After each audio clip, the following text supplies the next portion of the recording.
Let's see if he just dives to the bottom here.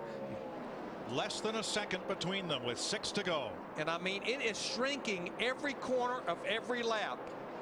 I think what he's figured out, and it's really paying off, is he's running the high line down here 1 and 2, gets a good run down the back, and then just takes it to the bottom in 3 and 4.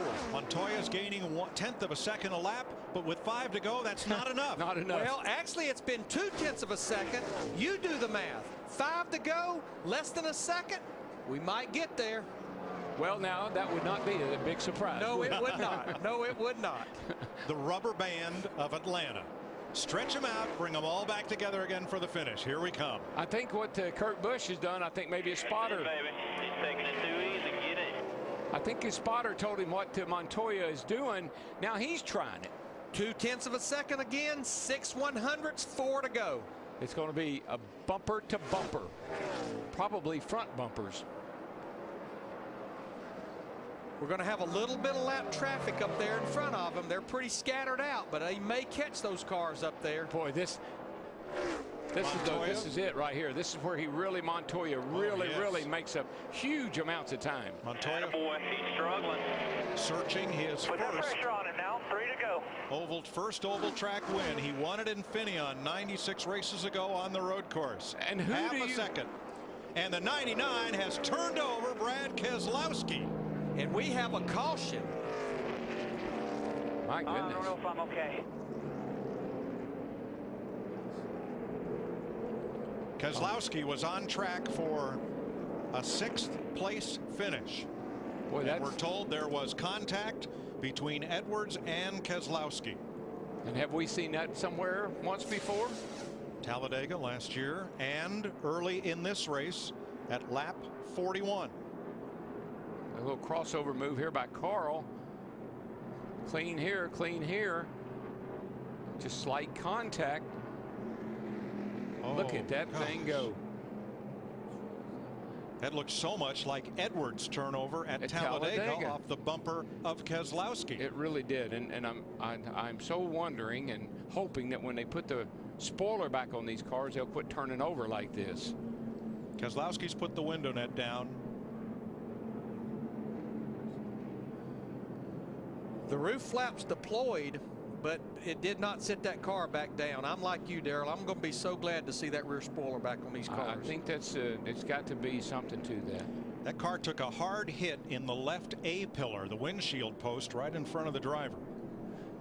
You just see how that wing sticks out so far out the back of the car, behind the car. It almost looks, if it'll create downforce with the car going forward, it's got to create a pocket of air behind it when it gets around backwards.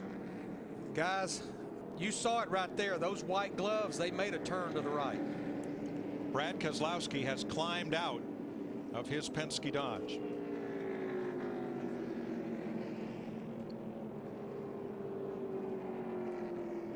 We're under caution with 6 laps to go. There's Brad. He's okay. Helmet, Hans device out. He wasn't sure. The best thing is he's walking away. What a shame. A fine ride undone. Little limp to his step. Yeah, he's dazed, man. I mean, like he said, I don't know if I'm all right or not. He's moving okay. That looks a little better. Yeah, much better. Favoring that left foot. A little hop in his step. But let's take you back almost a year to the last lap at Talladega in the spring. That's Brad in the black car. They're racing for the win. Carl said he may have come down just a bit. Brad held his line to keep from going over the yellow line. Ryan Newman gets wrecked, and Edwards flies into the fence.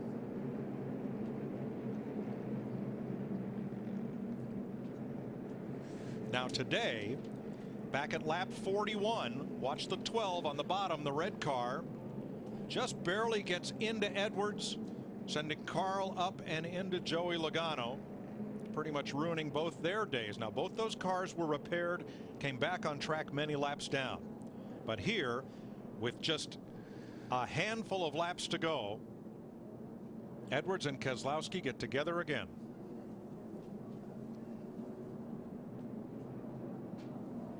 All the flaps came open. The cow flaps came open below the windshield. The roof flaps came open.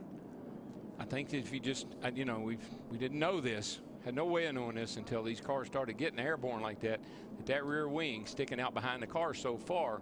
I know they say they tested it and they can't really verify that, but it sure looks that way. But Terrell, I got to ask you, Carl Edwards is 156 laps down. What's going on here? That was not necessary.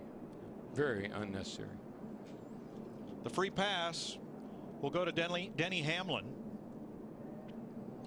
Kurt Busch appeared to be able to hold off Montoya, but we won't know how that would have played out because we'll have a restart here. Let's take this back a lap prior to when they crashed. See them here. This is coming off of turn 4. Whoa. He was trying hard right there. I think he was going to give him a little tap right there. Missed him. And then the next time around, this happens.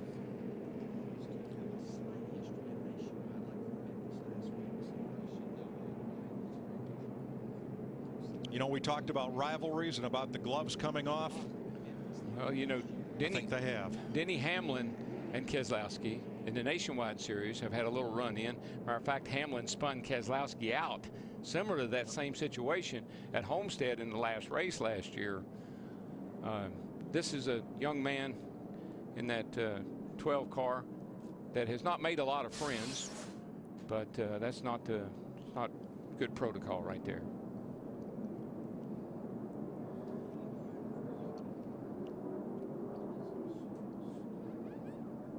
Earlier, when Carl climbed out of the car, he had a look at the replay with Dick Berggren, and I think we made the comment, he was very gracious.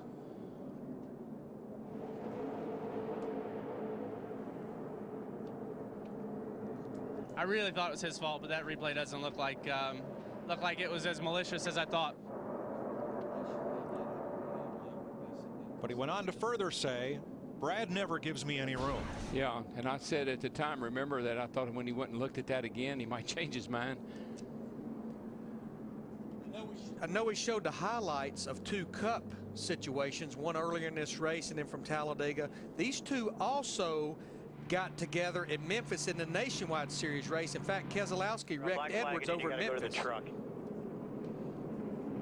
What you just heard was Bob Osborne telling his driver, Carl Edwards, that NASCAR is parking Edwards for the balance of the race, and he's being called to the NASCAR hauler. See, this is the fear that NASCAR has to have when they say they're going to let the guys be guys, let their drivers be drivers and take care of things themselves. And this is a fear that they have to have. He's not doing himself no favor right now going backwards down pit road either.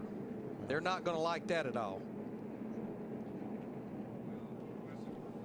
So Carl Edwards goes to the garage after contact between he and Brad Keselowski sends Keselowski on his roof, out of the race, and away from what would have been a top 10 finish. Chris? Mike, thanks. With Jeff Hammond here watching in the Hollywood Hotel. 3 laps to go before the caution coming out. So we're set up. We've had, what, 5 last lap dramatic finishes here in Atlanta. We might be ready for another one that won't involve Keselowski or Carl Edwards. But expound a little bit on what happens with Carl Edwards now as NASCAR has him parked. He's getting ready to have a really severe timeout situation. They're going to bring him up there in the truck, make him sit down and have a little word of prayer with him, with Mike Helton and probably Robin Pemberton along with John Darby, because they can clearly see the same thing we saw. He was looking for payback. He found payback. I think he was going to be surprised at the end result. I really believe that Carl thought he could spin him out, send him out down through the not create the kind of wreck. But at 180 miles an hour, you have this kind of situation. Here we got just a few laps to go. We're going to find out who's going to go down pit road. It looks like everybody's coming down through here. And Matt Yoakum, it's going to be a race off of pit road now. Jeff, they were debating what to do for the 9. They are going to go 4 sticker tires and make a significant track bar adjustment for the short run of the finish.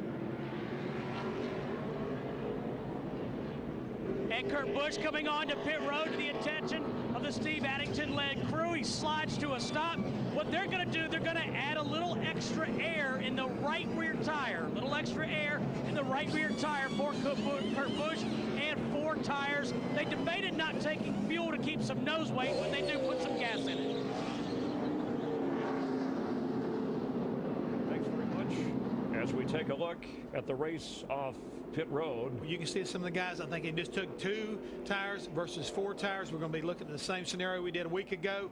And the interesting part has to be is how they're going to line up on this double file restart shootout style. That's going to be the key right now, is who's out front. And you also have the chance of 3 with the new rule of green, white checker finishes. You have to consider that. So where are you on the 2-tire, 4-tire for Kurt Busch and a guy like Juan Pablo Montoya? We've saw all day long that 4 new tires is the way to go. And again, if you can get off of pit road and get clear of this restart, you're going to be the one that's going to wind up winning this race. I think you're going to see some guys going to the outside when other guys can't get up there and get the grip. Kurt Busch is trying to become the first driver to win back-to-back Atlanta spring races since Cale Yarborough in the 60s. But let's check in with Krista Voda, who's with Brad Keselowski. Krista? Chris, Brad Keselowski just came out of the care center. The irony is a year ago, you were watching from victory lane as another car flipped over. Are you okay? And what happened out there? Yeah, I'm okay. You know, first off, Penske Racing had some phenomenal cars today. Really proud of the 12 team. Everybody on the Mopar 12 Dodge Charger. A lot to be proud of back home in the shop. I think Kurt's got a real good, strong shot at winning it, so I'm really pulling for him. Hopefully he'll get it done for Penske today, but just a wild ride that was uncalled for. Brad, check this out, too. I know Carl a little earlier, he had some words. He said maybe it wasn't his fault. Then he said it was. He took the blame, but he also said you weren't giving him any room out there. You know, he cut down on me on a restart, and I lifted. I couldn't lift fast enough for him. I lifted for him to let him in, but I was there. I don't know what more you could do. You know, Carlo, that's what they say. So I was underneath him, tried to cut him a break. It was too late, though. He turned down. So I apologized to him, but there's nothing I could do in that situation. And to come back and just intentionally wreck someone, that's not cool. I mean, it could have killed somebody in the grandstands. And I know that it's a little ironic that it's got me saying that, but at least I didn't do it intentionally when it happened. So it'll be interesting to see how NASCAR reacts to it. They have the ball. If they're going to allow people to intentionally wreck each other at tracks this fast, we will hurt someone either in the cars or in the grandstands. So it's not cool to intentionally wreck somebody at 195 mile an hour.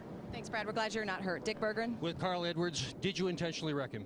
Well, Brad knows the deal between him and I, and you know, the scary part was that his car went airborne, which was not at all what I expected. And you know, at the end of the day, we come out here to race, and people got to have respect for one another, and I have a lot of respect for people's safety. And I wish that wouldn't have gone like it did, but I'm glad he's okay, and we'll just go on and race some more, and maybe him and I won't have any more incidents together. That'd be the best thing.